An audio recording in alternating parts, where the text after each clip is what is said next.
In today's video, I'm going to show you how to edit mobile version of Webflow website builder. So start by opening up your project and at the top of the designer, switch to the mobile breakpoint by clicking on the phone icon. So as you can see, there are two phone icons here at the top, but the only difference is their size. So just pick what is your preferred size.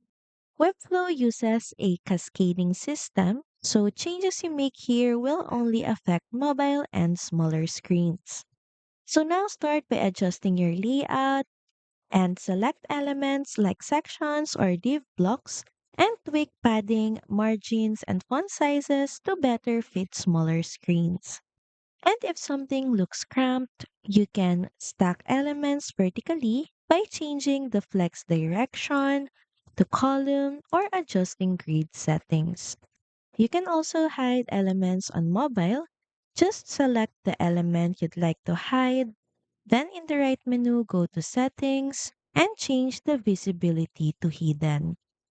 And for text, make sure it's readable. Usually around 14 to 18 pixels for body text works well.